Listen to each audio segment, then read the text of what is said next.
was talking to me the other day about viruses and how we can't really see them still. We can't really observe them.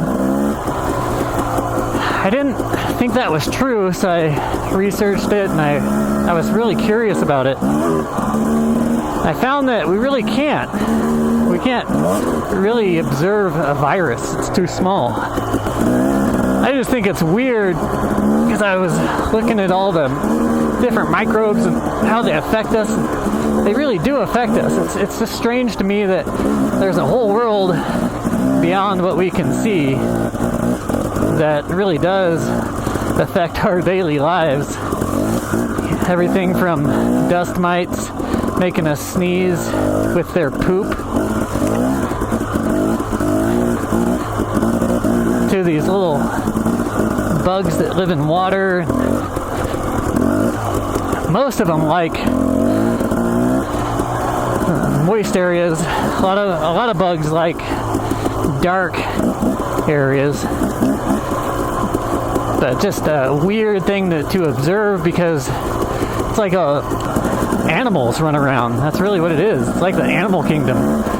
You're watching all these little different types of animals run around. Some of them are aggressive, some of them aren't. It's really bizarre to watch these things.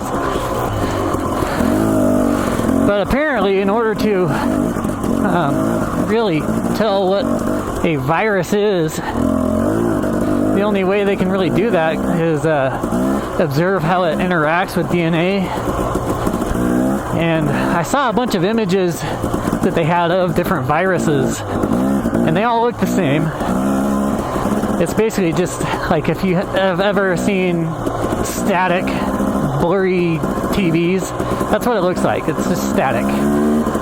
They can tell something is there, but that's about it. So what it is, who knows? I think in modern times we like to think that we know everything because it's, 2022 or whatever. They didn't know nothing back in 1970. But really, people were just as smart back then as they are now, if not even smarter. It's unfortunate that, we listen to the experts on such philosophical questions that we know nothing about. Even the experts know really nothing about it. They're telling you a story, and it's based off of their best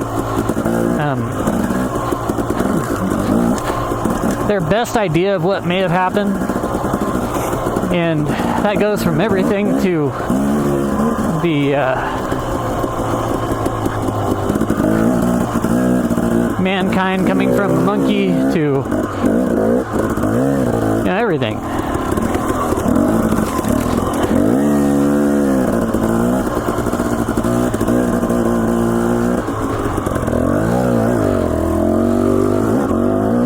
The Big Bang Theory especially.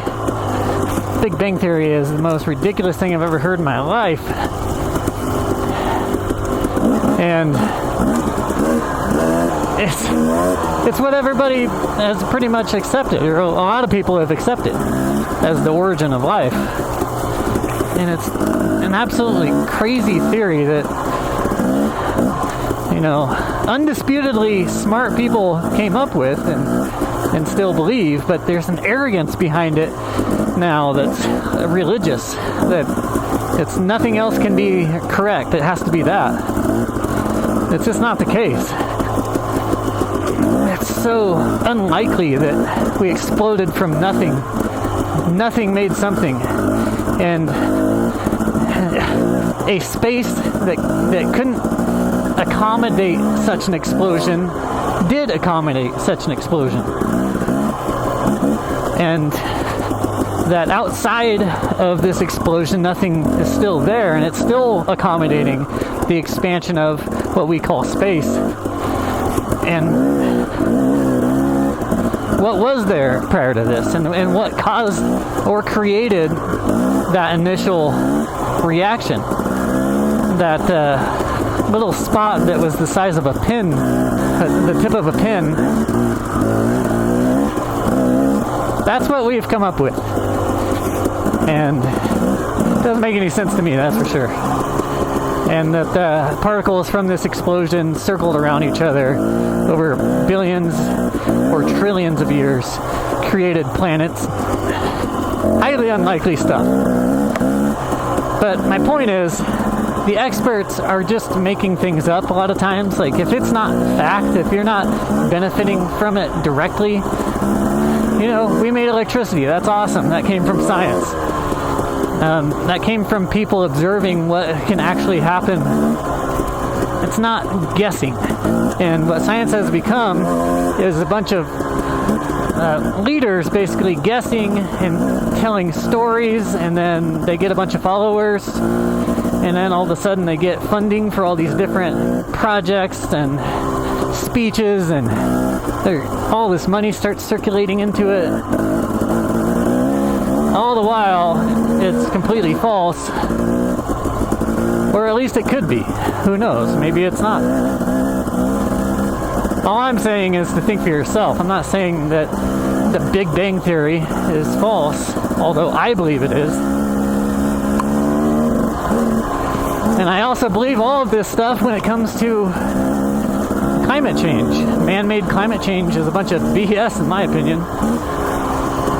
There have been multiple really well-known scientists come out and say that it's BS. And of course the climate is changing, but it's not man-caused.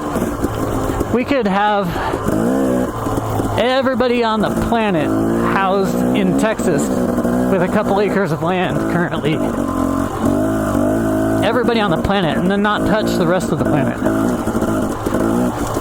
That's how big this planet is, and people don't really, I don't think they understand that we're not taking over the planet. We have every right to be here, and I think media has really started to shift people's minds into thinking like Thanos, and that's even becoming a meme. There's I think Thanos was correct. Thanos was not correct to kill half of everybody in the whole universe. Something that nobody should believe. And even the smartest people on the planet are now speaking out against it, like Elon Musk. I think what a lot of these things come from is either money, people looking for money, which that was Al Gore. Al Gore created the whole climate change ordeal. He became the owner of the gigantic scam that is now climate change. And he has gotten so much money, and so many tax dollars have gone into climate change. It's ridiculous. We're giving massive amounts of tax dollars to the United Nations for climate change. In fact, Trump would not give them their billions of dollars at one point, and that's when we started having all those crazy hurricanes, which I thought was so strange. Look at that. That's just stuff like this is not the same on video. Just when I see gigantic rock faces like that, just sweet.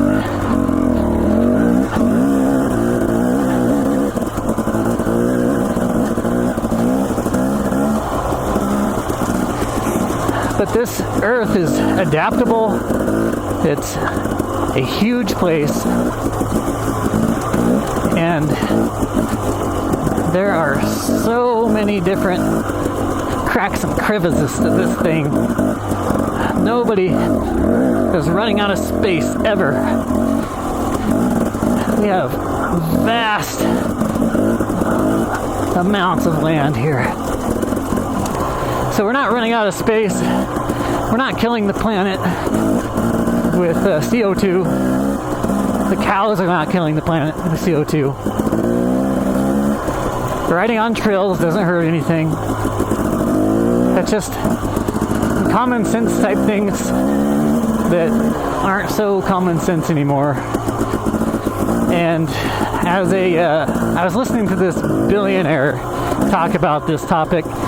He's a extremely smart guy. I can't remember his name right now. But anyways, he was talking about how environmentalism is now it's a religion. It became a religion pretty early on, but it especially became a religion during Al Gore. And what happened is they proved it to be taught in schools at a really early age. So it's meant to be imprinted on people when they're children so that they will never let go of it. It's just a fact in their brains, because when you're 3 to 8 years old, that stuff that you learned during that time period is forever locked into your brain. And as this guy was explaining, it imprints on people at that age. So they will always come back to that. It's scary that that took place, because now we have a generation that, like, they can't learn anything else. Like, they could if they really realized that they were in the Matrix, but it's such a fundamental belief structure that it would be extremely difficult to take somebody out of that and realize that all of it was a farce. All of it was a farce to gain control and implement more government-regulated zones, aka wilderness areas, and to create massive tax dollars, so money and power. And there's been a massive amount of both of those that have been given to the governments for climate change. Climate change is the number one topic that I just feel strongly about, because I feel like so many people have been completely brainwashed over that. I mean, look how people think about trails. Even a trail. They think this trail is damaged. They ignore all the burned trees around me. If you were to walk anywhere, you would see that this is not the only trail. That wildlife also create trails all over these mountains, and the water follows those trails just as much as it follows these trails. Anyways, guys, that's enough of my rambling for now.